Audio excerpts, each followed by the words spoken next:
고마우신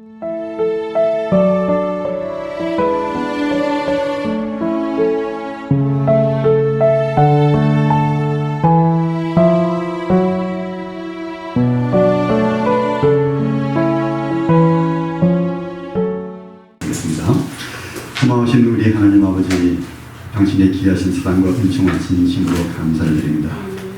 이렇게 주의를 맡겨주시고 우리 하나님께 예배드리게 해주시고 또 당신의 말씀을 연구하는 이와 같은 귀한 은혜와 축복을 주시면 감사합니다. 우리 사랑하신 성도님들 하나님께서 축복해 주시기를 간절히 구하고 기도드리고, 하나님의 그 은혜 가운데서 지금 우리가 이 말씀을 열어서 공부를 할 때 우리 성령님께서 우리의 마음을 조명해 주시고 우리에게 깨달음을 허락해 주셔서 당신의 말씀을 확실히 깨닫고 또 이 말씀을 우리 삶 속에서 실천하고 또 그뿐만 아니라 한 걸음 더 나아가서 우리가 당신의 말씀을 다른 사람들에게 가르치고 하나님께로 인도하는 아주 귀한 성도님들이 될 수 있도록 하나님께서 축복하여 주시옵소서. 우리 하나님 앞에 감사드리옵고 예수님의 귀하신 이름 받들어서 간절히 기도드리옵나이다. 아멘. 자, 여러분, 오늘 우리가 에베소서 5장 18절부터 우리가 공부를 하도록 하겠습니다. 5장 18절 말씀 보니까 지난번에 우리가 잠깐 공부했죠. 술 취하지 말라, 이는 방탕한 것이니 오직 성령의 충만함을 받으라. 시와 찬미와 신령한 노래들도 서로 화답하며 너희 마음으로 주께 노래하며 찬송하며 범사에 우리 주 예수 그리스도의 이름으로 항상 아버지 하나님께 감사하며 그리스도를 경외함으로 피차 복종하라, 이렇게 말씀하셨어요. 그래서 참 어떻게 하는 것이 지혜로운 삶인가? 그 중에 하나가 뭐냐면 술 취하지 않는 삶, 이는 방탕한 것이니 오직 성령의 충만을 받으라. 그래서 참 우리가 여기에 대해서 우리가 공부를 했죠. 술을 완전히 금지하라는 그런 말씀이 아니고 술 취하지 마라, 이렇게 했는데 이제 우리가 술로 인한 문제들, 그리고 또 서로 문제들을 우리가 서로 이제 이야기했죠. 참으로 좋은 이런 유익한 시간을 가졌습니다. 자, 그러면요, 술 취하는 대신에 성령의 충만함을 받으라, 이렇게 말씀을 하셨습니다. 그래서 참 우리가 성령의 충만함을 받으라 하는 이 말씀을 이제 가지고 공부를 할 때 우리 교회에서 이제 그 이야기를 우리 성도님들께서 이해를 하시고 이야기하시는 것을 가만히 들어보면요, 그 성령 충만함하고 성령 세례에 대해서 이렇게 혼돈을 하는 이런 경우가 많이 있는 것 같아요. 여러분 그런 것들을 많이 경험해 보셨습니까? 성령 세례, 예수 믿어서 우리가 성령 세례를 받아야 된다고 이렇게 이야기를 하시는 분들이 계세요. 그래서 제 생각으로는 참 이 두 가지를 우리가 구분하는 것이 참 구분하는 것이 참 필요하다는 이렇게 생각이 들어요. 얼마 전에 제가 구체적인 그 시간을 주의를 모르겠는데 우리 남 목사님께서 에베소서가 아니고 사도행전 2장 말씀을 이제 설교하시면서 여기에 대해서 잠깐 다루셨어요. 저는 그것을 들으면서 우리 남 목사님께서 제대로 공부를 하셨구나. 제대로 배우셨구나. 또 이제 참 확실하게 그것을 이해를 하시는구나 하는 것을 제가 듣고 그냥 알게 됐어요. 그래서 참 여러분께도 말씀드렸고 또 제가 아마 우리 남 목사님께도 이제 그렇게 말씀드린 것 같은데요. 그래서 참 이제 그럼에도 불구하고 많은 분들이 여기에 대해서 혼돈을 하고 있어요. 그래서 이제 질문이 뭐냐면 이 두 가지 용어가 같은 말인가 아니면 차이가 있는지 한번 살펴보도록 하겠습니다. 먼저 한번 우리가 성령 세례에 대해서 한번 우리가 공부를 해보도록 하죠. 성령 세례. 자, 그러면 성령 세례가 무엇인가? 한번 이 말씀을 우리가 이제 설교로서는 이걸 일일이 다 설명을 하실 수가 없어요. 목사님께서. 이 성경 공부를 가지고는 우리가 더 자세히 공부를 할 수 있거든요. 한번 성령 세례에 대해서 우리가 성령 세례가 성경에서 말씀하시는 그 성령 세례가 무엇인지 우리가 한번 구분을 우리가 이제 한번 정의를 해보도록 하겠어요. 자, 그러면요. 조금 갑자기 이상하겠는데. 잠깐만. 로마서 6장 1절에서 5절까지 한번 우리가 찾아서 읽어보도록 하죠. 로마서 6장 1절에서 5절까지 말씀 한번 찾아서 읽어주시면 감사하겠습니다. 김준호 권사님 한번 읽어주시겠어요? 그런즉 우리가 무슨 말을 하리요? 은혜를 더하게 하려고 죄에 더하겠느냐? 그럴 수 없느니라. 죄에 대해서 죽은 우리가 어찌 그 가운데 더 살리요? 무릇 그리스도 예수와 함께 세례를 받은 우리는 그의 죽으심과 합하여 세례를 받은 줄 알지 못하느냐? 그러므로 우리가 그의 죽으심과 합하여 세례를 받음으로 그와 함께 장사되었나니 이는 아버지의 영광으로 말미암아 그리스도를 죽은 자 가운데서 살리신과 같이 우리로 또한 새 생명 가운데 행하게 하려 함이라. 만일 우리가 그의 죽으심과 같은 모양으로 연합된 자가 되었으면 또한 그의 부활과 같은 모양으로 연합한 자도 되리라. 아멘. 네, 감사합니다. 그래서 여기 보니까 이제 그 사도 바울은 그 우리의 영적인 이 세례죠. 이 spiritual 이 성령 세례에 대해서 말씀하시면서 지금 그때 당시에 사람들이 그냥 세례를 물로 세례를 받는 것을 연상하면서 이제 이제 설명을 하신 겁니다. 그래서 참 세례가 뭐냐면 우리가 예수님과 함께 장사되고 죽었다가 살아났다는 것을 이제 물에 들어갔다가 나오는 거죠. 이것을 연상하면서 이제 영적인 세례에 대해서 이야기를 하고 있는 거예요. 여러분께서 그걸 꼭 염두에 두세요. 그래서 이제 보니까 이 말씀에 보니까 3절 말씀에 보니까 무릇 그리스도 예수와 합하여 세례를 받은 우리는 그의 죽으심과 합하여 세례를 받은 줄 알지 못하느냐. 즉 다시 말씀드려서 이건 영적인 것을 이야기하고 있는 것입니다. 그러므로 우리가 그의 죽으심과 합하여 세례를 받음으로 그와 함께 장사되었나니 이는 아버지의 영광으로 말미암아 그리스도를 죽은 자 가운데서 살리신 것 같이 우리로 또한 새 생명 가운데서 행하게 하려 함이라 이렇게 말씀을 하고 있습니다. 그래서 이 말씀을 통해서 볼 때 성령 세례의 뜻이 무엇이죠? 죄에 대해서 죽고 예. 예수 그리스도 생명으로 사는. Exactly. 맞죠? 그래서 우리가 그것을 이제 성령 세례의 뜻을 우리가 정의하라고 하면요. 성령 세례는 그리스도의 죽음과 부활에 우리가 함께 합하는 것입니다. 그래서 이것을 영어로 말하면 This has to do with the identification with Christ's death and resurrection이에요. 그리스도의 그 죽음과 이 부활에 우리가 그 정체성을 같이 함께하는 것입니다. 이게 바로 성령 세례입니다. 여러분 이해하시죠? 그러면 이 사건이 언제 일어나는가? 여러분 생각해 보세요. 예수님을 영접했을 때, 우리가 예수님을 믿었을 때 벌써 이 사건이 일어났다는 그 사실을, 성령 세례가 이루어졌다는 것을 우리가 꼭 깨달아야 합니다. 수긍이 가시죠, 여러분? 네. 자, 그러면요, 이제 그 또 성경 구절을 찾아보도록 하겠습니다. 지금 그 비디오가 계속 영상이 되고 있죠? 촬영이 되고 있죠, 지금? 빨간불 켜져 있죠? 네. 네, 감사합니다. 자, 그러면요, 갈라디아서 3장 27절 말씀을 보니까 어떤 말씀이 있는가 하면요, 짧으니까 제가 여러분을 위해서 읽어드리겠어요. 누구든지 그리스도와 합하여 세례를 받은 자는 그리스도로 옷 입었느니라. 생각해 보세요. 누구든지 그리스도와 합하여 세례를 받은 자는, 영적인 성령 세례를 이야기하고 있는 거예요. 그리스도로 옷 입었느니라. 그래서 이 말씀에서 성령 세례의 그 뜻은 무엇인가 하면요, 똑같이 그리스도와 합하는 것. 다시 말씀드려서 예수님을 믿으면서 그리스도의 죽음과 부활에 합하는 것, 이것이 바로 성령 세례라는 그 사실을 우리들에게 분명히 알려주고 있습니다. 자, 그러면요, 또한 세 번째로 고린도전서 12장 13절 말씀 여러분께서 한번 찾으셔서 읽어주시면 대단히 감사하겠습니다. 우리가 유대인이나 헬라인이나 종이나 자유인이나 다 한 성령으로 세례를 받아 한 몸이 되었고 또 다 한 성령을 마시게 하셨느니라. 예, 감사합니다. 아주 짧은 말씀인데요. 참 중요한 말씀입니다. 그래서 이제 성령 세례가 무엇이냐?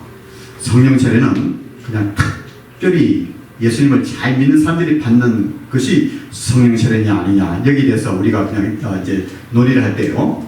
이 구절을 여러분께서 꼭 기억을 하시면 되겠습니다. 그래서 이 말씀에 의하면 우리가 유대인이나 헬라인이나 종이나 자유자나 아니면 제가 조금 더 이게 이 설명을 드려서 한다면 한국 사람이나 미국 사람이나 아니면 어떤 세계 사람이든지 종이나 자유자나 다 여러분 그 다음 것을 보세요. 다 부분적이 아니고 다예요. 다. 다 한 성령으로 두 성령이 아니고 한 성령이에요. 한 성령으로 뭐를 받았다고 했습니까? 세례를 받아 한 몸이 되었고 또 다라고 할 때는 모두를 다 이야기하는 거예요. 믿는 사람 모두들 다 한 성령을 마시게 하셨느니라. 이 말씀을 통해 볼 때 그 질문이 뭐냐면요. 그러니까 질문이 뭐냐면 그러면 성령 세례는 특정한 사람에게 주어지는 것인가? 아니면 예수님을 믿는 모든 사람들에게 주어지는 것인가? 여러분 이 말씀을 통해서 우리가 내릴 수 있는 결론이 무엇입니까? 여러분? 모두 예수님을 믿는 사람들은 예수님이 나의 구주라는 것을 예수님께서 나를 위해서 죽으시고 다시 살아나시고 예수님이 나의 구주라는 것을 믿는 여러분 있죠? 다 믿으시죠 여러분? 그런 분들은 세례를 받았습니까? 안 받았습니까? 받았어요. 그런데 예수님을 믿어서면서도 야 내가 진짜 성령 세례를 받았는지 안 받았는지 모르겠다 이렇게 생각하시는 분들 여러분 보셨습니까? 안 보셨습니까? 보셨죠? 그래서 여러분께서는 앞으로 여러분의 책임이 뭐냐면 고린도 전서 12장 13절 말씀 꼭 기억하셔야 됩니다. 그래서 그와 같은 면에서 참 이렇게 의심을 하고 또 확실히 알지 못하시는 분들 있죠? 그분들에게 성경 말씀은 다 펼쳐진 거예요. 이 말씀에 의하면 여러분이 진정으로 예수님을 믿으면 벌써 여러분은 성령 세례를 받으셨다는 거 그것을 여러분께서 알려주셔야 되는 겁니다. 자 그러면요 그래서 우리가 생각할 때 모두 다 한 성령으로 세례를 받았다 하는 그 사실을 여러분께서 강조를 하셔야 됩니다. 그렇기 때문에 우리가 성령 세례를 받으면 다시 말씀드리겠습니다. 성령 세례를 받지 않으면 구원을 받을 수 있습니까? 없습니까? 성령 세례 없이는 구원이 이루어지지 않습니다. 여러분. 다시 말씀드려서 우리가 예수님을 믿게 된 것이 바로 우리 성령님의 역사로 이루어졌다는 것을 우리가 분명히 깨달아야 하는 것입니다. 자, 그러면 여기 대해서 우리가 성경 구절을 통해서 우리가 어떻게 증명할 수 있냐? 고린도전서 12장 3절 말씀 또 어느 분께서 한번 찾으셔서 읽어주시면 대단히 감사하겠어요. 고린도전서 12장 3절 말씀에 보니까 무슨 말씀이 있죠? 그러므로 내가 너에게 알리노니 하나님의 영으로 말하는 자는 누구든지 예수를 저주할 자라 하지 아니하고 또 성령으로 아니하고는 누구든지 예수를 주시라 할 수 없느니라. 예, 맞지요. 이 말씀 보니까 하나님의 영으로 말하는 자는 누구든지 예수님을 저주할 자라고 말하는 사람이 없어요. 또 성령이 아니고는 어느 누구든지 예수님을 구주로 시인을 할 수 없다고 이렇게 말씀을 하고 있는 것을 볼 수가 있습니다. 그래서 이것이 바로 이제 우리가 예수님을 믿게 된 것이 바로 성령님의 역사라는 그 사실을 우리들에게 알려주고 있는 그 말씀이에요. 자, 그러면요 또 로마서 8장 9절 말씀을 보니까 어떤 말씀이 있는가 하면 제가 한번 이건 여러분을 위해서 읽어드리겠어요. 찾으시면 또 저와 같이 그냥 그 속을 읽어주시면 감사하겠어요. 만일 너희 속에 하나님의 영이 거하시면 너희가 육신에 있지 아니하고 영에 있나니 누구든지 그리스도의 영이 없으면, 여기서 그리스도의 영이라고 할 때는 그 성령을 이야기를 하고 있는 것입니다. 그리스도의 영이 없으면 어떤 사람이라고 했습니까? 그리스도의 사람이 아니라고 이야기했어요. 그리스도의 영이 없으면 그리스도의 사람이 아니다. 즉 다시 말씀드려서 그리스도의 영이 없는 사람은 예수님을 믿지 않는 사람이라는 것을 우리들에게 이야기하고 있는 것입니다. 또 로마서 8장 14절 말씀을 보니까 무릇 하나님의 영으로 인도하심을 받는 그들은 곧 하나님의 누구라고 했습니까? 아들이라. 즉 다시 말씀드려서 여기서 아들이라고 할 때는 아들과 딸들이에요. 아들과 딸. 하나님의 아들과 딸들이라 이렇게 말씀을 하고 있어요. 그래서 하나님의 영으로 인도하심을 받아야만 우리가 하나님의 자녀가 된다는 것을 우리들에게 이야기를 해주고 있어요. 또 로마서 8장 15절에서 16절까지의 말씀을 보니까요. 이 말씀 한번 읽어주시겠어요? 로마서 8장 15절에서 16절까지 말씀.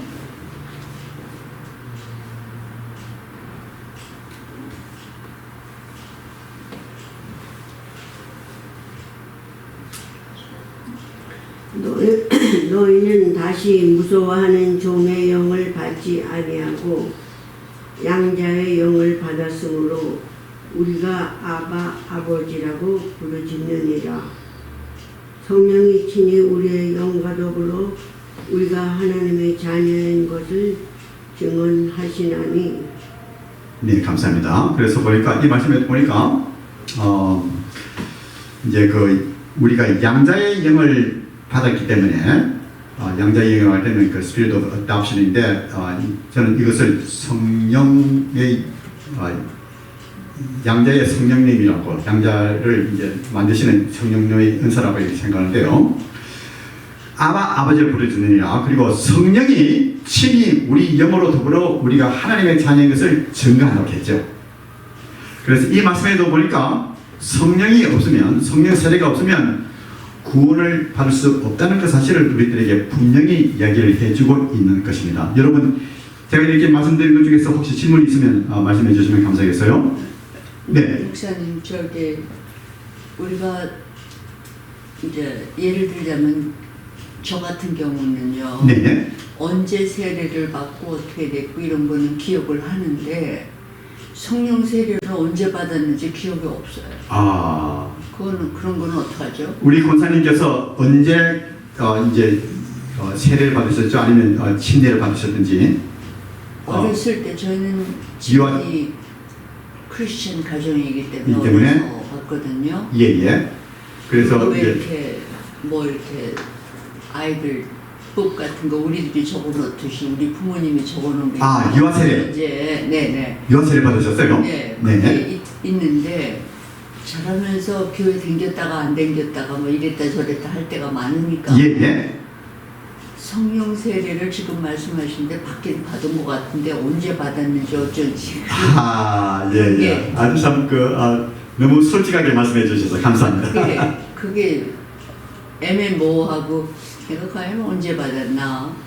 왜냐하면 말씀을 들을 때 감동적인 것들이 그런 순간들이 오고 그러잖아요. 예. 그래서 이제 그야말로 뭐 저조했던 믿음이 좀 나아진다든지 뭐 이런다든지 그런 경험을 많이 하는데 네. 제가 성령 세례를 언제 받았는지는 지금 성령 세례 말씀을 하시면서 언제 받았나 아무리 생각해도 기억이 없어요. 예. 네, 권사님 감사합니다. 또 혹시 여러분 중에서 그와 같은 생각을 하시는 분들이 계세요? 지금 이 성경 구절에 의하면 네. 우리 권사님이나 저나 이제 장성해서 우리가 교회에서 그 세례를 받잖아요. 예. 세례. 예. 그때 우리가 성령을 받았다고 여기 써 있네요. 그렇죠. 지금 이 말씀에 의하면 예, 예. 그때 우리는 성령을 받았다 그러는 거예요. 예, 좀 더 구체적으로 말씀드리면요. 예. 이제 우리가 물세를 받으면서도 예. 성령 세례를 받지 못한 사람이 있어요. 물세를 받으면서. 왜냐하면 많은 경우는 내가 믿지 않는데 그냥 부모들이 그냥 세례를 받으라고 하고 또 친구들이 받으라고 하고 또 어떤 분들은 이제 그 결혼하기 위해서 그렇죠. 세례를 받으라고 이렇게 하거든요. 그래서 그냥 그래 한번 받아보자 해가지고 이 모든 것을 설명을 듣지 않고 그냥 이제 결혼하기 위해서 그냥 세례를 받는 거예요. 그래서 이제 그렇게 하다가 나중에 보니까 내가 그때는 그 세례를 받으면서도 예수님이 누군지는 알지 못했는데 어느 순간에 그 말씀드리면서 내가 예수님 믿어야겠다 이렇게 결정하죠. 그때가 바로 성령 세례를 받는 거예요. 순간이. 그런 순간이 많이 오잖아요. 삶에. 예, 그렇죠. 어떻게 되냐면요. 그래서 저 같은 경우도 제가 유아 세례를 받는 받았어요. 건가요? 아니면 계속해서 받는 건가요? 그래요. 그래서 그러면 제가 뭐냐면 거기에 답을 하면 성령 세례는 딱 한 번이에요. 한 번이에요? 딱 한 번이에요. 나의 그 생애에서 예수를 믿는 것이 예수를 믿겠다고 결정한 것이죠. 그 순간이 한 번이죠. 그 이후부터 내가 계속해서 믿는 거예요.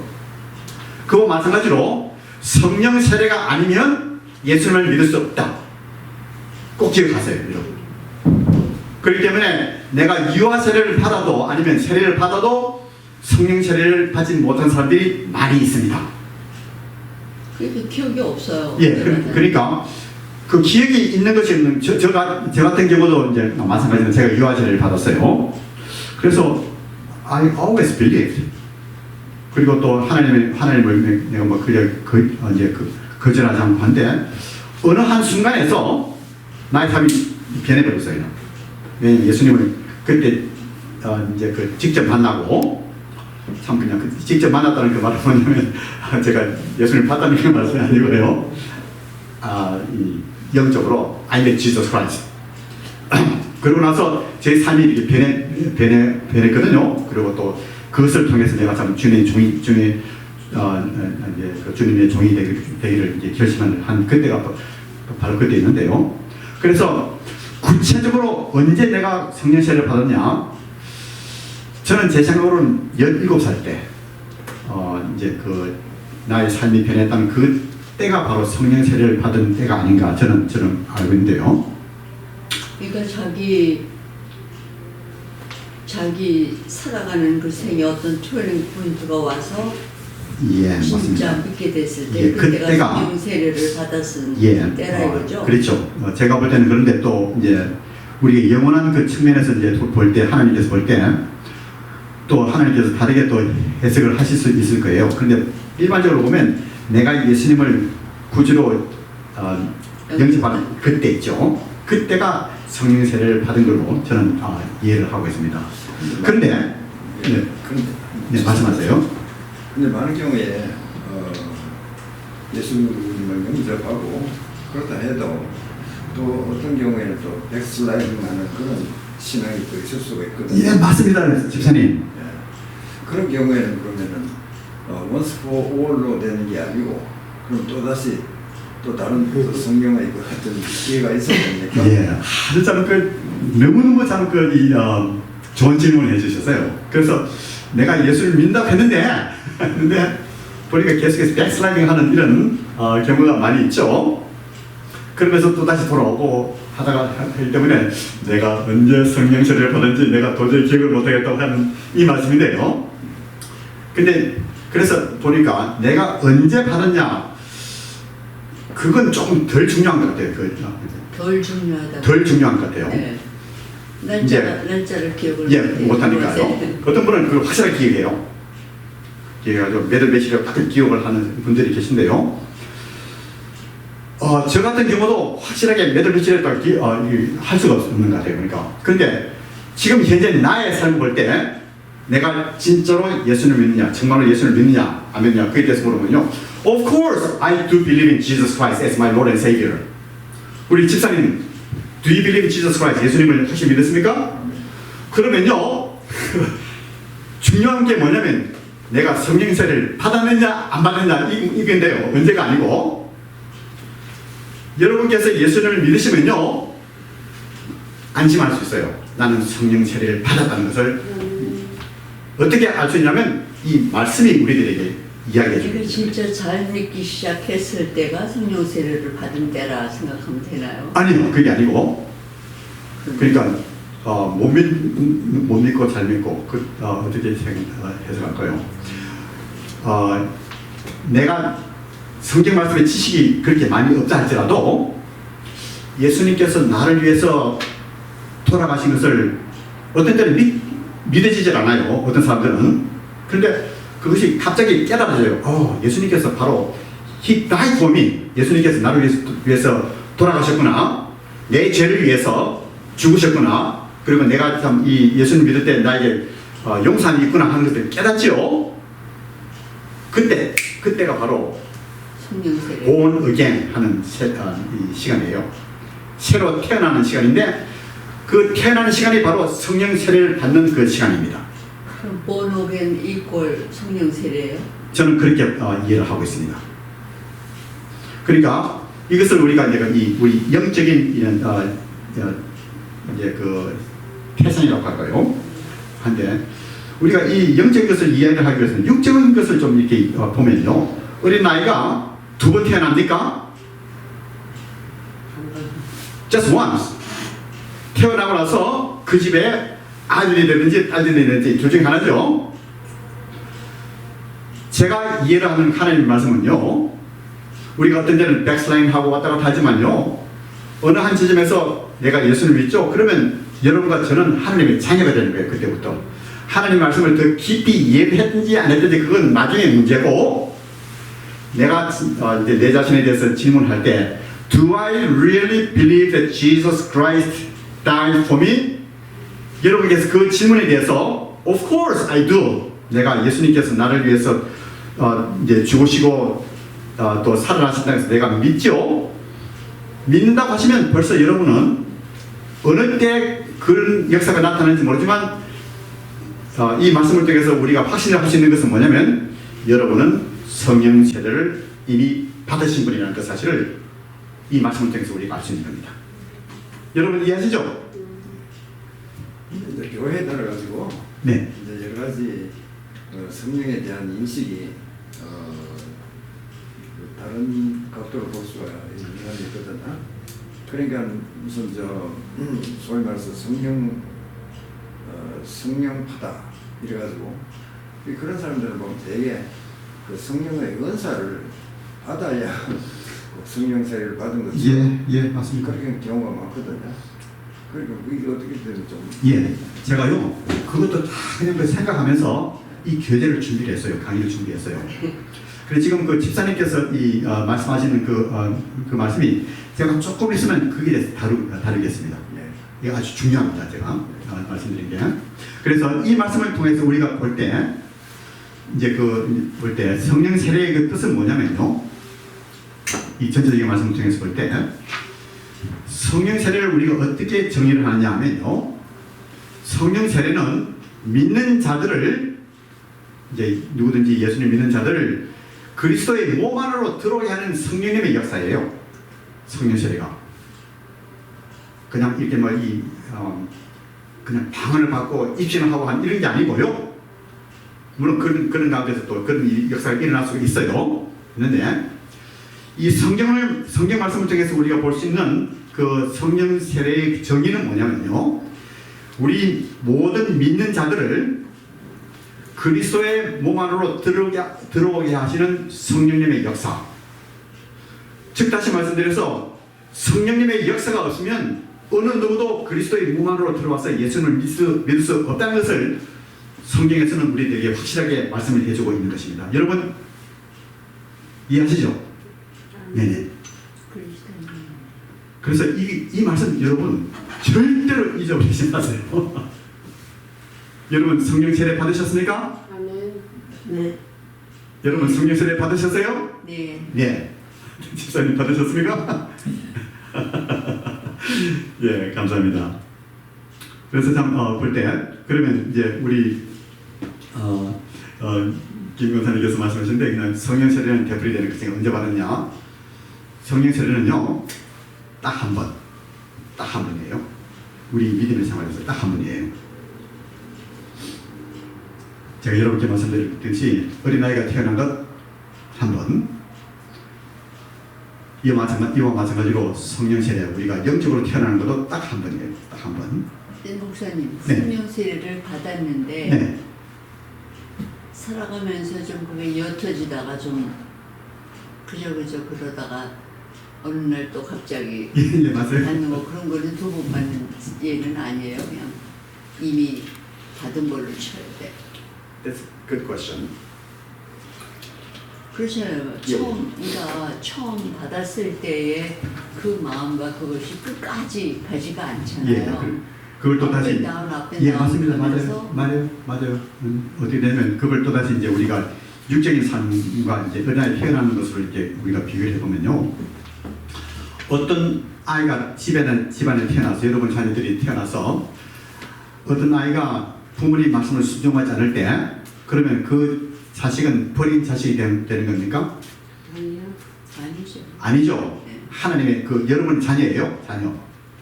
그러니까 어떤 때는 이제 부모님의 마음을 이제 이게 즐겁게 하든지 아니면 소홀성이든지 자식이라는 그 사실은 변할 수가 없습니다. 여러분 이해하시죠? 그와 마찬가지로 여러분 삶 속에서 진정으로 예수님을 영접하신 분들은요, 어떤 때는 내 육신이 약하기 때문에 또 그냥 넘어질 수 있고 또 그냥 하나님을 생각하지 않을 때도 있고 또 그냥 객길로 가는 이런 경우도 있어요. 그렇지만 그 마음속에 진정으로 예수님을 영접하신 분들이 있죠. 그 사람은 성령 세례를 받으신 분이라고요. 그래서 다시 들어가게 되면 또 성령 세례를 받았구나. 또 넘어지면 또 아이고 성령 세례 취소 해가지고 또 이제 예수님을 다시 믿기라면 또 다시 성령 세례를 받는다. 그건 아니에요. 아니고 성경 말씀에 의하면 누구든지 예수님을 진심으로 영접한 사람은 그때부터 그때 성령 세례를 받고 그때부터 이제 새 삶을 출발하는 겁니다. 그러니까 두 번은 못 받는단 말이에요. 그렇죠. 두 번 우리가 태어날 수 없는 것 같이 성경에서는 하는 말씀이 뭐냐면 딱 한 번이에요. 자, 그러면요 그것이 이제 성령 충만과 관계되고 또 그것이 이제 또 우리의 삶 속에서 이제 여러 가지 논쟁점이 있는데요. 그 성령 세례의 그 잘못된 관념이 뭐냐면 성령 충만과 혼돈이 되고 또 성령 세례를 이제 어떤 사람은 이야기하기를 방을 해야만 성령 세례를 받은 걸로 이렇게 이해를 착각을 합니다. 또 어떤 사람은 그냥 능력을 병고치는 능력의 은사를 받을 때 저 사람은 성령 세례를 받았다 이렇게 하거든요. 여러분 이와 같은 것들 많이 보셨습니까? 안 보셨습니까? 봤죠? 네. 그러면 우리 집사님 이 질문으로 돌아와서 이와 같은 것들을 이제 많은 그들이 우리 교회에서 많이 범람을 하는데요. 그러면 이것이 진정으로 성경 말씀을 통해서 옳은 것이냐 아니면 이것이 옳은 것이냐 아닌가 그것을 우리가 알기 위해서는 어떻게 하면 됩니까? 하나님의 말씀으로 돌아가야 되는 겁니다. Go back to the word of God. 그래서 어떤 목사님이 이야기한다 할지라도 어떤 박사님이 이야기한다 할지라도 성경 말씀에 위배되는 그 말씀, 성경 말씀에 되는 거죠. 그러면 여러분께서는 모든 말씀의 근원이신 우리 하나님께서 이렇게 말씀하시니까 그 사람이 얼마나 지식이 있든지 그 사람을 향해서 노할 수 있는 거예요. 그 사람이 잘못했다는 걸 우리 지적을 할 수 있는 겁니다. 얼마나 참 귀한 하나님의 말씀입니까? 그래서 우리가 이 말씀을 그냥 이 말씀이 너무너무 중요한 겁니다.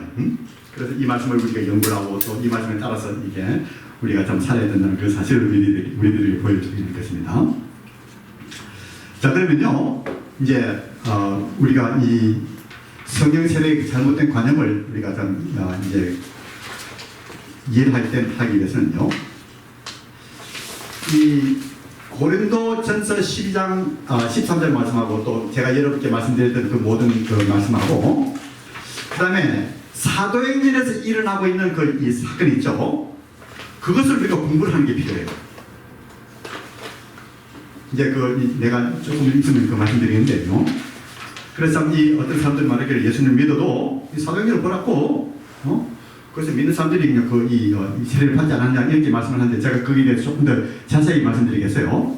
그래서 이 요한복음 20장 22절 말씀을 보니까 이제 예수님께서 이렇게 말씀하셨어요. 이 말씀을 하시고 저희를 향하사 숨을 내쉬며 가라사대 성령을 받아라 이렇게 말씀을 하셨어요. 그래서 이제 어떤 부흥 강사님들이나 이제 어떤 목사님들은 그냥 사람들 보면서 성령을 받아라 이렇게 하는데요.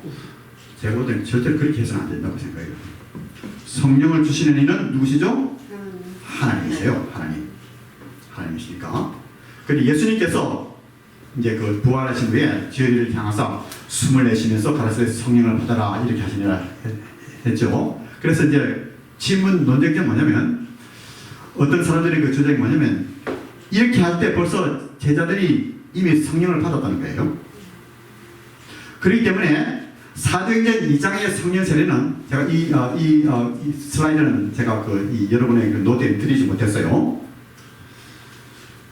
2장의 성령 세례는 영적으로 더 성숙한 사람들이 받는 영적인 경험이다. The baptism of the Holy Spirit refers to a higher level of Christian life. 이렇게 이야기를 하는 사람들이 많이 있는 것을 볼 수 있습니다. 여러분 이해하시죠? 그래서 문제는 뭐냐면 이것이 성경적인 올바른 해석인가 여기에 대해서 우리가 생각을 해야 됩니다. 이것이 성경적으로 올바른 해석인가? 이와 같은 이슈를 논쟁점을 가지고 한번 우리가 사도행전 1장 4절에서 5절까지 보도록 하겠습니다. 한번 찾아서 읽어주시겠어요? 사도와 함께 모이사 그들에게 분부하여 이르시되 예루살렘을 떠나지 말고 내게서 들은 바 아버지께서 약속하신 것을 기다리라. 예, 4절 말씀을 보니까 이제 그래, 감사합니다. 5절 말씀 보니까 어떻게 말씀하고 있냐면 요한은 물로 세례를 베풀었으나 너희는 몇 날이 못되어서 성령으로 세례를 받으리라 하셨느니라 이렇게 말씀했죠. 그래서 이 말씀을 보니까 이제 이 말씀하고 요한복음 20장 그 말씀하고 이렇게 비교해 보면요. 그러면 우리가 어떻게 해석을 할 수 있냐면요. 이 성령님께서 이제 정식으로 오신 그때가 언젠가면 사도행전 2장 말씀이에요. 그렇기 때문에 예수님께서 제자들에게 성령의 세례를 받아라 이렇게 말씀하셨을 때는요. 그것은 벌써 성령님께서 오실 것을 예고하는 그 말씀이에요. 그렇게 우리가 이해를 하셔야 됩니다. 그래서 이 말씀을 보니까 너희는 몇 날이 못되어서 성령으로 세례를 받으리라. 즉 다시 말씀드려서 성령 세례를 받는 그때부터 교회가 시작이 된다는 그 말이에요. 자 그러면요. 그 말씀하고 또 사도행전 1장 8절 말씀을 보면요. 어떤 말씀이 있는가 하면 오직 성령이 너희에게 임하시면 너희가 권능을 받고 예루살렘과 온 유대와 사마리아와 땅끝까지 이르러 내 증인이 되리라 하시니라 이렇게 말씀을 하고 있죠. 그래서 이제 우리가 성령 세례를 받으면 우리의 삶이 어떤 삶이 되는가 하면 예수님을 위한 증인이 된다고 했는데요. 어디부터 시작해서 예루살렘, 그 다음에 유다와 사마리아와 땅끝까지 이르러 내 증인이 되리라 이렇게 말씀을 하고 있어요. 자 그러면요. 잠깐 멈춰가지고 우리가 한번 마태복음 16장 13절에서 20절까지 그 말씀 보면요. 어떤 말씀이 있는가 하면 16절 말씀을 보니까 시몬 베드로가 대답하여 가로되 주는 그리스도시요 살아계신 하나님의 아들이십니다. 이렇게 말씀을 하고 있어요.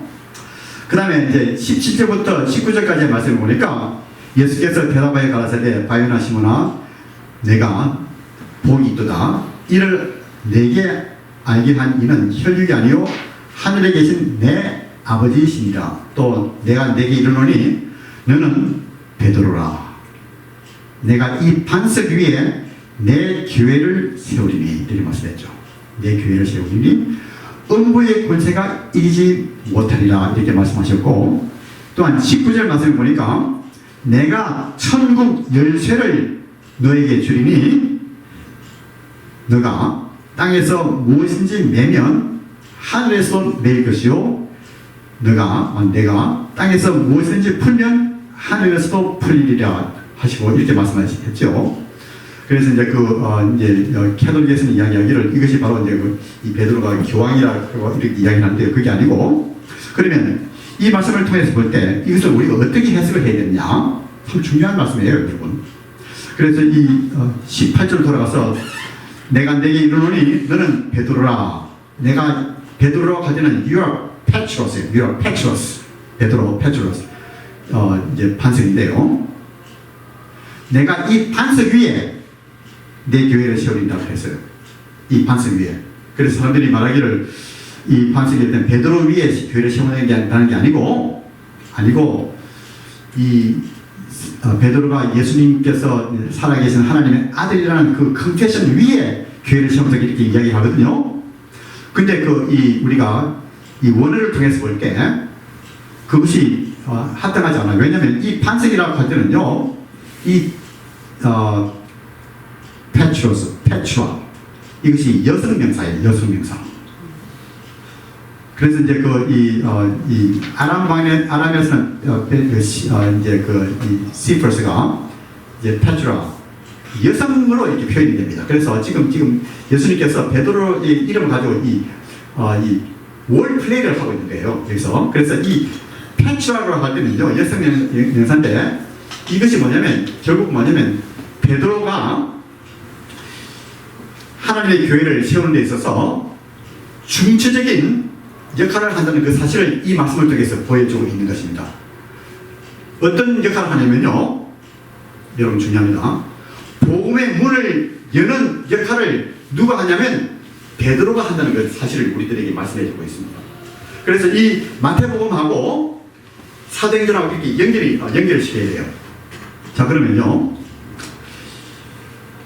이와 같은 우리 예수님께서 이제 베드로에게 하신 말씀이 이 사도행전에서 어떻게 이루어지는지 한번 우리가 살펴보도록 하겠어요. 그래서 이제 이것이 베드로의 신앙 고백인데 천국의 열쇠를 내게 주리니 이렇게 말씀하고 있죠. 천국의 열쇠를 준다는 그 말씀은 뭐냐면 사도 베드로가 교회를 세우는 데 있어서 중추적인 복음의 역할, 복음의 문을 여는 역할을 하게 된다는 그 사실을 우리들에게 이야기를 해주고 있어요. 자, 그러면요, 사도행전 2장 1절에서 3절까지 한번 우리가 찾아서 읽어 보도록 하겠습니다. 자, 여러분, 사도행전 2장 1절에서 3절까지의 말씀 여러분께서 한번 찾으셔서 읽어주시면 대단히 감사하겠습니다. 오순절을 날이 이미 이름에 그들이 다 같이 한 곳에 모였더니 호련히 하늘로부터 급하고 강한 바람 같은 소리가 있어 그들이 앉은 온 집에 가득하며 마침 불의 혀처럼 갈라지는 것들이 그들에게 보여 각 사람 위에 하나씩 임하여 있더니. 예, 감사합니다. 그래서 보니까 이제 이 말씀 가운데서 볼 때 약속하신 성령님께서 이 믿는 우리들에게 내리시는 것을 볼 수 있죠. 그리고 또 이분들의 그 삶이 성령 충만하셔가지고 방언을 이야기하고 여러 가지 은사가 있는 것을 볼 수 있죠. 그리고 또 베드로가 설교를 하는 것을 우리가 볼 수 있습니다. 그래서 이 말씀을 통해서 우리가 이제 볼 때 어떤 사람들은 주장하기를 요한복음으로 돌아가서 20장 21절 말씀에서 예수님께서 성령을 받으라고 말씀하셨기 때문에 제자들은 이미 성령을 받은 사람들이다. 그렇기 때문에 therefore 그렇기 때문에 이 사도행전 2장 1절에서 3절까지의 그 말씀은 성령 세례는 더 충만함을 받는 영적인 경험이다. 예수를 믿는 사람들이 더 높은 차원에 올라가기 위해서 받아야 되는 이런 그 과정이라고 하는 것을 이렇게 주장을 하고 있는 사람들이 있습니다. 근데 제가 볼 때는요, 그것이 아니에요. 아니고, 이것은, 이제, 우리 다시 마태복음 16장 그 사도 베드로의 고백을 통해서 볼 때 있죠. 사도 베드로가 이제 그 설교를 하면서 성령 세례 받고 설교를 하는 것을 볼 수 있죠. 그것은 우리에게 무엇을 보여주고 있는가 하면요, 성령 세례의 의미, 성령 강림의 의미는 뭐냐면요, 벌써 예루살렘에 있는 그 제자들이 정식적으로 그리스도의 몸 안에 들어왔다는 것을 알려주고 있는 상징적인 것입니다. 여러분. 이게 참 중요해요, 여러분. 그리고 또한 계속해서 볼 때 이제 유대인들이 믿는 사람들이 많이 나타나죠. 8장 이전까지. 그래서 그 예루살렘과 온 유다, 오직 성령이 너희에게만 있으면 너희가 이제 권능을 받고 예루살렘과 온 유대와 사마리아와 땅끝까지 이르러 내 증인이 되리라 하시리라, 이게 말씀하셨죠. 그래서 이와 같은 그 말씀이 이제 여기 예루살렘과 온 유다 그 유대인들이 그리스도 안으로 들어오는 데에 대해서 중추적인 역할을 하시는 분이 누구냐면 베드로예요. 베드로. 자, 그러면요, 이제 그래서 볼 때 어떤 사람들이 사도행전 2장 2절에서 3절까지의 말씀은 the higher level of Christian living 이라고 하는 그것은 이 올바른 가르침이 아니에요. 아니고 이 성령 세례는 뭐냐면 벌써 예루살렘과 온 유다와 유대인들이 벌써 그리스도 안에 몸에 들어왔다는 것을 이제 상징하는 것이 바로 성령 세례라는 것을 우리들에게 알려주고 있는 것입니다. 자, 그러면요, 사도행전 8장 4절에서 8절까지의 말씀, 그리고 또 그리고 14절에서 17절까지의 말씀인데요. 한번 봅시다. 사도행전 8장 4절에서 8절까지 한번 우리가 그 흩어진 사람들이 네, 해주세요. 글쎄, 우리 그 흩어진 사람들이 두루 다니며 복음의 말씀을 전할세 빌립이 사마리아 성에 내려가 그리스도를 백성에게 전파하니 우리가 빌립의 말도 듣고 행하는 표적도 보고 한 마음으로 그가 하는 말을 따르더라. 네. 많은 사람에게 붙었던 더러운 귀신들이 크게 소리를 지르며 나가고 또 많은 중풍병자와 못 걷는 사람들이 나으니 그 성에 큰 기쁨이 있더라. 네, 감사합니다. 그리고 14절에서 10절까지 또 다른 분께서 어느 한 분께서 찾으셔서 읽어주시면 감사하겠습니다. 예루살렘에 있는 사도들이 사마리아도 하나님의 말씀을 받았다함을 듣고 베드로와 요한을 보내매 그들이 내려가서 그들을 위하여 성령 받기를 기도하니 이는 오직 한 사람에게도 성령 내리신 일이 없고 오직 주 예수의 이름으로 세례만 받을 뿐이더라. 이에 두 사도가 그들에게 안수하며 성령을 받는지라. 네, 감사합니다. 그래서 이 말씀을 보니까 이제 나와 견해를 달리하시는 분들이 하시는 말씀이 뭐냐면요, 이거 보라고 벌써 빌립이 복음을 전할 때 벌써 이 사람들이 예수를 믿게 됐어요. 그래서 이제 사도들이 와서 이제 기도할 때 성령님이 내리시는데죠. 이 성령 세례는 믿고 난 사람들이 이제 더 높은 수준의 그 차원에 올라가기 위한 과정이라고 이렇게 이야기를 하는 거예요. 근데 여기서 누가가 하나님께서 이제 누가복음에서 죄송합니다. 누가가 이 사도행전을 쓸 때 여기서 말씀하고 있는 그 의문은 뭐냐면 이 사도행전 1장 8절 말씀으로 다시 돌아가는 거예요. 결국은 이제 베드로를 통해서 유대에 있는 사람들과 사마리아에 있는 사람들이 이제 예수님의 그 몸으로 돌아오는 성령 세례를 받았고 있죠. 그 다음에 이제 이 말씀에서는 뭐냐면요, 벌써 복음의 문이 정식적으로 사마리아 사람들에게도 열렸다는 것을 보여주기 위해서 하나님께서 베드로를 사용하셔가지고 가서 이제 기도할 때 성령님께서 내리신 거예요. 그 성령님께서 내리셨다는 그것은 무엇을 상징하는가 하면요, 복음이 똑같은 그 우리가 받은 그 성령님이 이 사람들에게 임했구나. 그렇기 때문에 이 사마리아인들도 이 유대인과 사마리아인들 간의 그 사이가 좋지 않았지 않습니까? 이런 사람들도 예수님을 믿을 때 그리스도의 몸으로 들어왔구나 하는 것을 알려주시는 거예요, 결국은. 그래서 이 성령 강림의 의미, 성령 세례의 의미가 뭐냐면 유대인들과 사마리아인들이 그리스도의 몸으로 들어왔다는 것을 우리에게 보여주는 그 증거입니다. 여러분 이해하시죠? 자, 그러면요, 또 한 가지. 사도행전 10장 1절에서 48절까지 말씀 보면요, 이제 고넬료 가정에 성령님께서 임하시는 것을 볼 수 있어요. 고넬료는 어떤 사람입니까, 여러분? 베푸자. 잘리야 베푸자. 예, 그렇죠. 유대인입니까? 사마리아인입니까? 아니면 이방인입니까? 이방인, 로마 사람이에요. 자, 44절에서 48절까지 제가 여러분을 위해서 읽어드리겠습니다. 이제 고넬료가 이제 베드로를 모셔가지고 천사를 통해서 직접 복음을 주실 수 있을 것인데 그렇게 하지 않으시고 베드로를 통해서 이제 이 복음을 듣게 하는 거예요.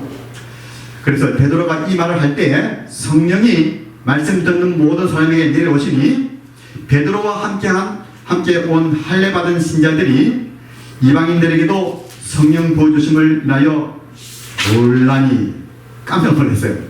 자기들만 받는 줄 알았더니요, 이방인도 성령을 받는 거예요. 이는 방언을 말하며 하나님 높임을 더듬이르나 이에 베드로가 가로되 이 사람들이 우리와 같이 성령을 받았으니 누가 능히 물로 세례 줌을 금하리요 하고 명하여 예수 그리스도의 이름으로 세례를 주라 하니라, 이렇게 말씀하고 있죠. 그래서 이 성령 강림의 의미는 무엇을 뜻하는가 하면요, 이제 우리 하나님께서, 우리 성령님께서 우리들에게 말씀하시기를 이제는 복음의 문이 유대인들, 예루살렘에 있는 그리고 온 유다에 있는 유대인뿐만 아니라 사마리아인에게도 복음의 문이 열렸고, 그 다음에 세 번째로 이방인들에게도 이 복음의 문이 활짝 열리게 됐다는 것을 지금 고넬료 가정을 통해서 있죠, 보여주시는 거예요. 여러분 이해하십니까? 네. 예. 그래서 이 사건은 우리들에게 무엇을 보여주고 있는가 하면 복음이 이방인들에게도 열렸다는 그 사실을 우리들에게 알려주고 있습니다. 여러분 보니까 참 이해를 잘 하시는 것 같은데요, 참 하나님께 감사드립니다. 그래서 이제 이 말씀을 통해서 제가 또 다른 구절도 있는데 제가 이건 제가 이제 합을 하지 않고 넘기도록 하겠습니다. 전체적인 결론이 뭐냐면요, 제가 여러분께 그 전체적인 결론을 드렸는데, 첫째로 성령님의 강림은 이 모든 종족들이 다 복음 안에서 그리스도의 몸으로 들어와 한 몸이 되었다는 것을 보여주는 상징적인 것이라고 우리가 결론을 내릴 수 있어요. 그리고 또한 두 번째는 뭐냐면 성령 세례는 예수님을 믿고 난 후에 더 깊은 영적인 삶을 살기 위해서 받는 것이 아니라는 사실, 또 성령 세례라는 그 용어를 성령 충만의 용어와 같이 동동하게 쓰는 것을 우리가 피해야 된다. 또 하나는 뭐냐면 성령 세례를 받을 때 성령 충만하게 되는 경험을 체험하는 경우도 많지만 성령 세례와 성령 충만에는 차이가 있다는 것을 우리가 깨달아야 한다는 그 사실을 여러분께서 기억을 해주시면 대단히 감사하겠습니다. 여러분, 제가 지금까지 말씀드린 것 중에서 혹시 더 이렇게 질문이 있거나 또 확실하지 않은 이런 부분이 있으면 여러분께서 질문해 주시면 감사하겠습니다. 그래서 목사님, 네, 말씀하세요. 성령 세례를 받은 다음에는 성령 충만이 자주 옵니까? 예, 우리 공부합시다. 우리 제가 최선을 다해서 여러분께 설명해 드리겠습니다. 그래서 이제 우리가 다시 여러분께서 다른 구절을 다 잊어버리시면 고린도전서 12장 몇 절? 3절. 12장 13절 말씀해 보니까죠. For by one Spirit we are all baptized in one body. 그러니까 우리가 유대인이나 헬라인이나 종이나 자유자나 다 한 성령으로 세례를 받아 다 한 성령을 마시게 하였느니라. 이 말씀 여러분께서 꼭 기억을 하시면서 성령의 세례는 우리 믿는 모든 사람들에게 주어진다는 그 사실, 딱 한 번 주어진다는 그 사실을 여러분께서 기억을 해주시면 감사하겠습니다. 자, 그러면요, 이 말씀 보니까 술 취하지 말라 이런 방탕한 것이니 오직 성령의 충만함을 받아라 이 말씀하시고 있죠. 그래서 이제 지금은 이제 우리가 성령 충만에 대해서 우리가 공부를 좀 해보도록 하겠습니다.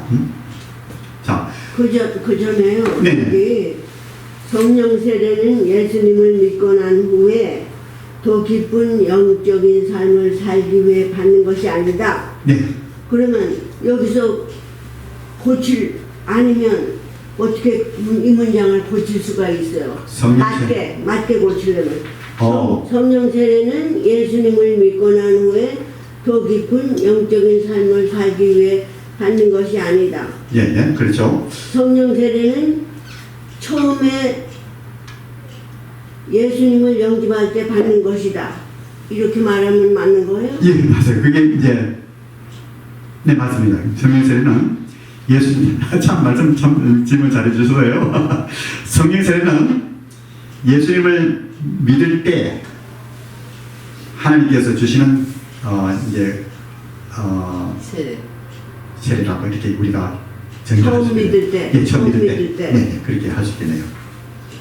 아주 참 말씀을 잘하셨습니다. 자, 그러면요. 성령 충만은 성령 세례 받고 난 후에 주로 오잖아요.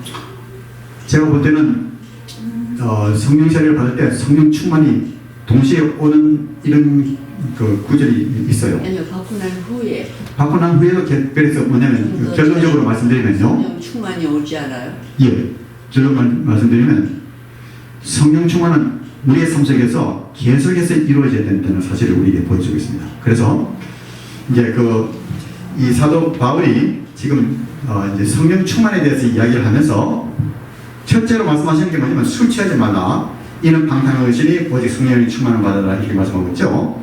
왜 하필이면 술 취하지 말라 하는 그 말씀하고 또 성령 충만을 받아라는 그 말씀하고 비교를 해서 말씀하셨는지 한번 좀 생각해 보도록 하겠습니다. 여러분, 그 이유가 있어요. 사람이 술에 취하면 어떤 반응과 행동이 나타납니까? 의도하지 않은 의도하지 않는 딴 행동이 나와요. 반응과 행동하죠. 가령 예를 들어서 여러분 술 취한 사람들 가만히 보면 어떤 행동을 합니까?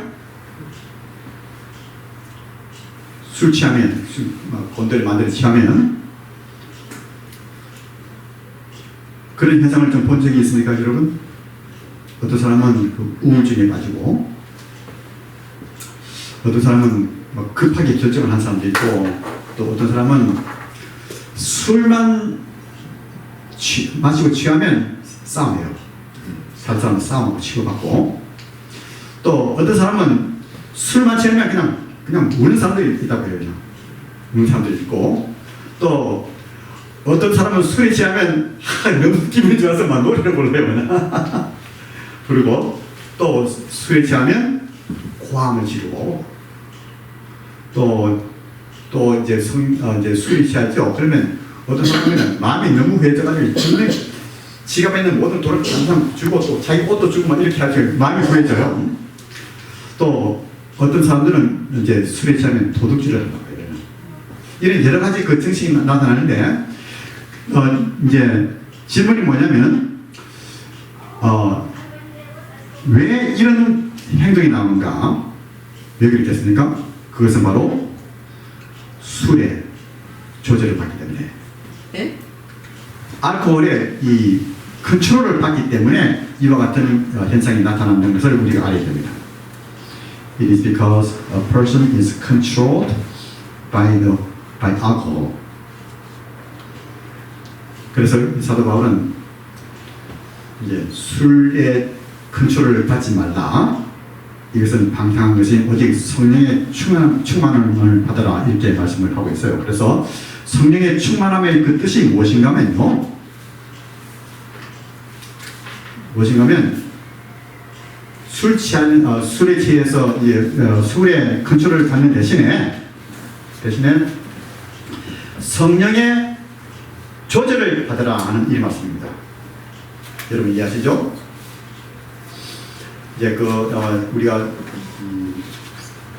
복음서를 보면 성경에서 이제 유대 지도자들이 예수님을 향해서 예수님께서 하시는 그 모든 능력을 보면서 시기가 가득 찼다 이렇게 말씀했죠. 시기가 가득 찼다. 즉 다시 말씀드려서 그것을 다른 말로 표현하면 시기가 가득 찼다 하는 데죠.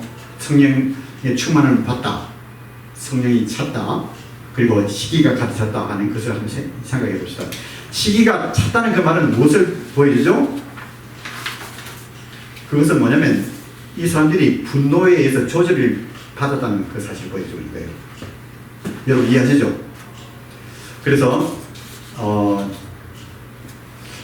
이제 이 말씀을 우리가 성령 세례로 이제 성령의 충만함으로 우리가 그 비교해 보면요, 성령 충만함은 성령님께서 우리의 마음을 주장하시도록 허용하는 것, 이것이 바로 성령 충만함을 받는 의미입니다. 뜻입니다. 구체적으로 성령 충만함은 여러분 우리가 깨달아야 되는 사실은 뭐냐면 이건 우리가 받아도 되고 안 받아도 되고 하는 게 아니고요. It's not an option.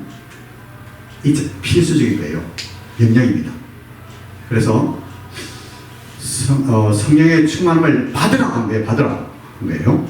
그래서 사도 바울은 우리들에게 말씀해 주시기를 해도 되고 안 해도 되는 것이 아니고 믿는 사람이면 모두 다 성령의 충만함이 있어야 한다는 것을 보여주는 것입니다. 또 두 번째는 뭐냐면요, 지속적인 것입니다. 그래서 이제 우리가 이제 원어를 보면요, 이것이 현재 진행형, 현재 시제로 되어 있습니다. 즉 다시 말씀드려서 이 현재 시제라고 할 때는 이 지속적인 행동이 임을 우리들에게 보여주고 있는 것입니다. 즉 다시 말씀드려서 우리의 믿음의 삶이 우리가 좀 승리하는 삶을 살기 위해서는 언제나 성령님의 지배를 받는 삶을 살아야 된다는 것을 우리에게 알려주고 있는 것입니다. 그리고 또한 우리가 성령 세례는 여러분 우리가 배웠듯이 한 번 일어나는 사건이죠. 그런데 성령 충만함은 믿음 생활에서 계속적으로 이루어지는 것이라는 사실을 이 현재형을 통해서 우리들에게 알려주고 있습니다. 그래서 성령의 충만함을 받아라 할 때는 매일 순간순간마다 성령의 충만함을 받아라, 이렇게 우리가 이해를 해야 됩니다.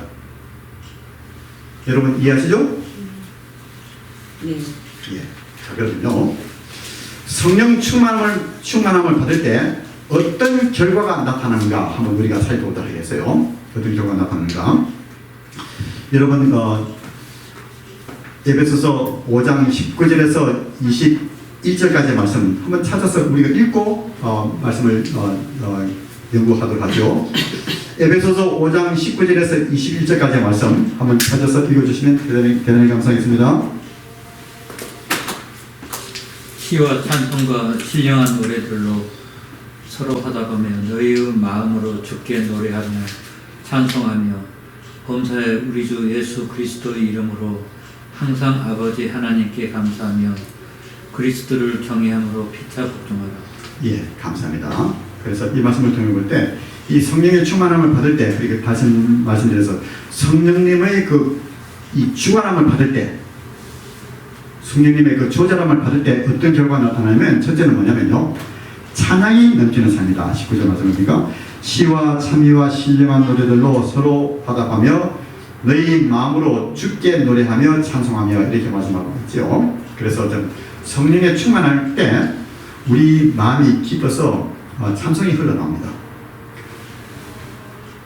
이제 시편 100편 2절에 보니까 이제 온 땅이여 여호와께 즐거이 부르짖어다 기쁨으로 여호와를 섬기며 노래하며 그 앞에 나갈지어다, 이렇게 말씀하고 있고, 또한 시편 107편 21절에도 말씀하시기를 여호와의 진실하심과 인생에게 행하신 귀한 일을 위하여 그를 찬송할지로다, 이렇게 말씀하고 있죠. 그래서 첫 번째로 이제 성령 충만을 받을 때 나타나는 결과가 뭐냐면 참 이제 기쁨으로 찬양이 넘치는 삶이다.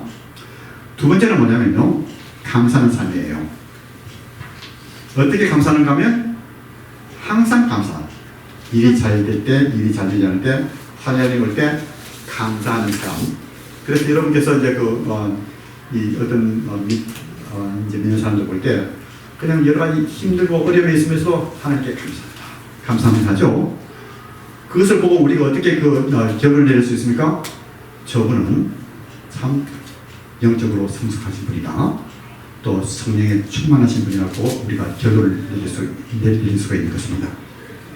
또 우리가 왜 감사를 해야 되냐 보니까 로마서 8장 28절을 말씀하니까 우리가 알거니와 하나님을 사랑하는 자 곧 그 뜻대로 부르심을 입은 자들에게는 모든 것이 합력하여서 선을 이룬다고 했어요. 여러분 삶 속에서 이와 같은 하나님의 귀하신 은혜를 매일매일 삶 속에서 경험하시기 바랍니다.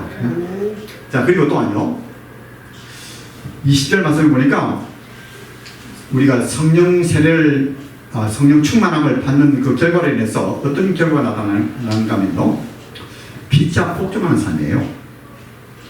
즉 다시 말씀드려서 성령에 충만한 사람은 다른 사람들에게 스스로 복종을 할 수 있는 사람입니다. 그래서 사도 바울은 5장 22절 말씀에서 6장 9절 말씀을 통해서 이 복종하는 삶에 대해서 계속해서 더 많이 발전시키는 것을 보시는데, 제가 이것을 더 강의를 했으면 좋겠지만 제가 강의를 할 수가 없어요. 그래서 제가 여러분께 5장 22절부터 6장 그리고 6장까지 그 모든 그 교재를 여러분께 다 드렸습니다. 답을 다 드렸어요. 그래서 여러분께서 꼭 공부를 해주시면 감사하겠습니다. 그러면요, 한 몇 분 시간을 통해서, 그러면 우리의 삶에 하나님께서는 여러분과 제가 성령의 충만함을 받는, 그리고 성령의 조절을 받는 이런 삶이 되기를 원하는데요. 그러면 어떻게 하면 우리가 성령 충만을 받을 수 있을까?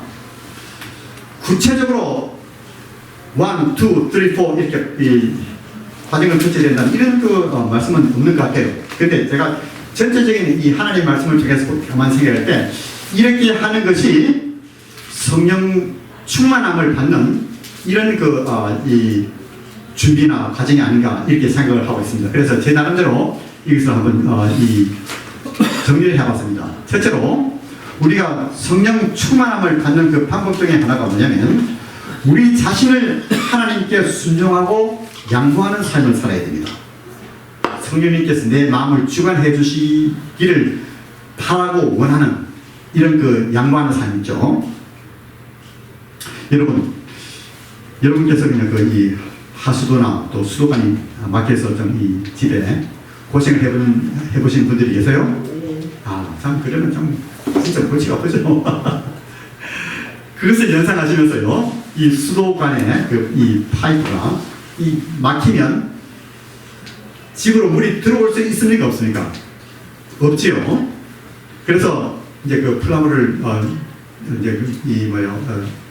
오게 해가지고 막히기 위해서 뚫어야겠죠. 우리 영적인 삶도 마찬가지예요. 영적인 우리 삶 속에서, 우리 하나님과 우리의 삶 속에서 이 영적인 와터 시스템, 수도관이 있습니다. 그래서 참 우리의 수도관이 세상의 것으로 가득 차 있고 죄로 막혀 있으면 하나님께서 우리들에게 주시고자 하는 그 영적인 축복을 우리가 받을 수가 없는 것입니다. 다시 말씀드려서 성령의 능력이 우리 마음속에 흐를 수 없게 된다는 것입니다.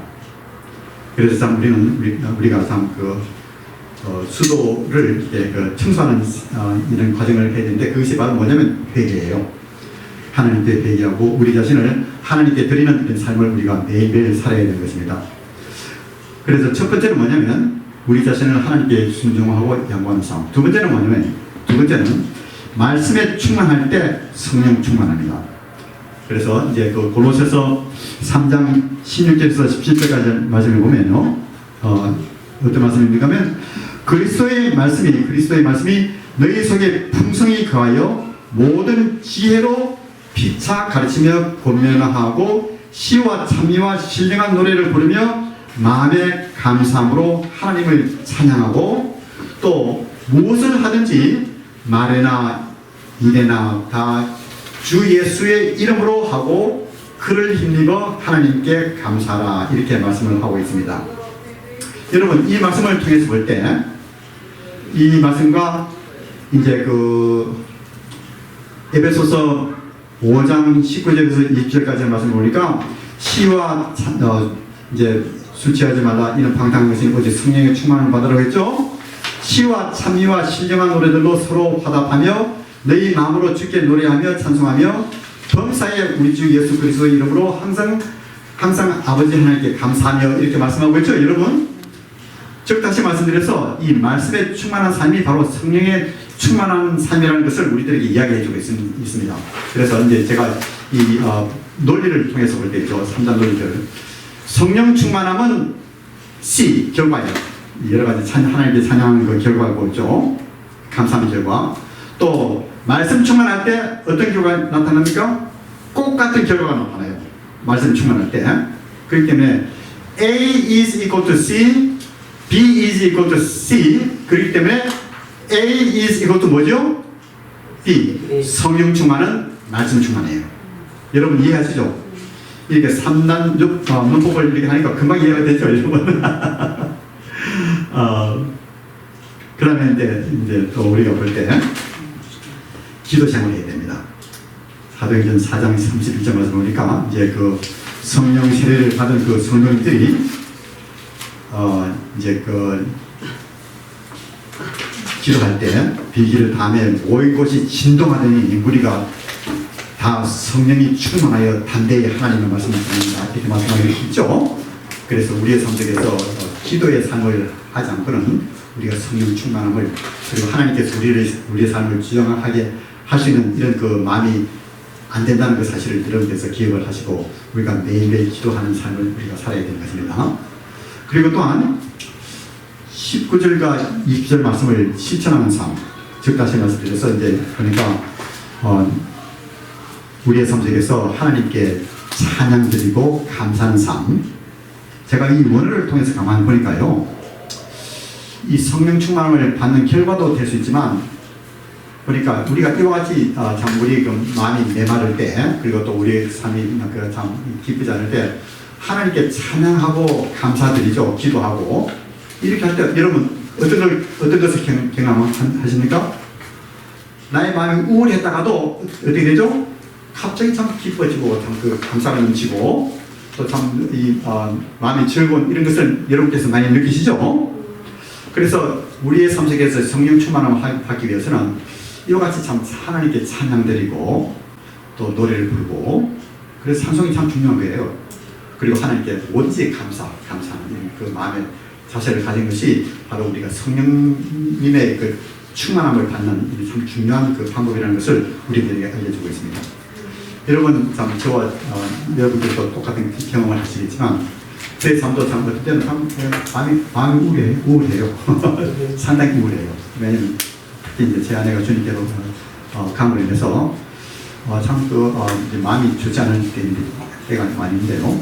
그래서 저는 그럴 때 어떻게 하냐면요, 집에 있기보다는 어디로 가냐면 짐으로 해요. 그 운동장이 아니고 그냥 그 피트니스 센터에 가서 그냥 막 운동을 하면서, 그리고 또 그 짐에 가면 굉장히 시끄러워요. 사람들이 많고 그다음에 또 음악을 막 켜기 때문에요. 제가 그냥 마음껏 이렇게 노래를 찬양을 불러도 다른 사람 듣질 않아요. 그래서 그냥 그 생각나는 그 찬송을 부르면서 참 그 하나님께 찬양 드리고 참 할 때 그 우울한 마음이 있죠. 이렇게 사라지고 또 이 운동을 열심히 한번 해서 그냥 그 스트레스가 이렇게 많이 풀리는 이런 것을 많이 경험합니다. 그래서 참 우리의 삶 속에서 여러분과 제 삶 속에서 여러분께서 무슨 일을 하시는지 항상 찬송드리고 감사하고 또 하나님의 뜻이 여러분 삶 속에서 이루어지기를 간절히 바라는 이와 같은 기도를 할 때 여러분의 삶 속에서는 하나님께서 주시는 그 성령이 충만한 것으로 저는 확신합니다. 여러분, 성령 세례, 성령 충만 확실히 이해하셨습니까? 못하셨습니까? 네. 아, 너무너무 감사합니다. 참 우리가 이 짧은 시간을 통해서 여러분께서 이 말씀을 확실히 이해를 하셨으니까요. 여러분께서 절대로 이 말씀 잊어버리지 마시고 또 하나님의 말씀을 받으신 여러분들은 어떤 책임이 있습니까? 하나님의 말씀을 전할 책임이 있습니다. 아직까지 이 사실에 대해서 이해를 하지 못하시는 분들이 있죠. 그분들에게 성경 말씀을 펼쳐가지고 The Bible says 하나님께서 말씀하시기를 우리 예수님 믿는 사람은 벌써 성령 세례를 받았고 또 우리 매일매일 삶 속에서 계속적으로 지속적인 성령 충만함을 받아야만 우리가 영적으로 승리하는 삶을 살 수 있다는 것을 여러분께서 전하시는 귀한 하나님의 종들이 되시기를 바라겠습니다. 감사합니다. God bless you. 여러분께서 참 저로 하여금 이렇게 여러분 앞에 서서 당신의 저희 하나님의 말씀을 가르칠 수 있는 이와 같은 기회를 주심을 진심으로 감사해야 됩니다. 하나님께서 여러분의 삶 속에서 참 내리시면 그 지속적인 귀하신 은혜의 역사가 여러분의 삶과 또 여러분의 가정 속 그리고 또 여러분의 그 일터 사업체에 함께 하시기 바랍니다.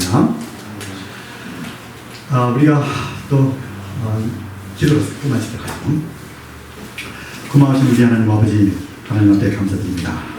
또 우리가 참 이 귀한 시간을 통해서 하나님의 그 진리의 말씀을 우리가 참 깨달았습니다. 너무 감사합니다. 하나님 아버지 간절히 구하고이라면 우리 귀하신 성도님들 하나님께서 축복해 주시고 이들의 삶 속에서 하나님이 이들이 당신의 말씀을 열 때마다 하나님께서 이들을 가르쳐 주시고 조명시켜 주시고 깨닫게 해주셔서 하나님이시여 귀한 주의 백성들의 그 삶 속에서 당신을 섬기고 당신의 말씀을 깨닫는 그 기쁨이 충만할 수 있도록 하나님께서 인도해 주셔서 우리 하나님 앞에 감사와 찬송과 영광을 드리며 예수님의 이름으로 기도드리나이다. 아멘. 여러분 대단히 감사합니다. 우리 주님의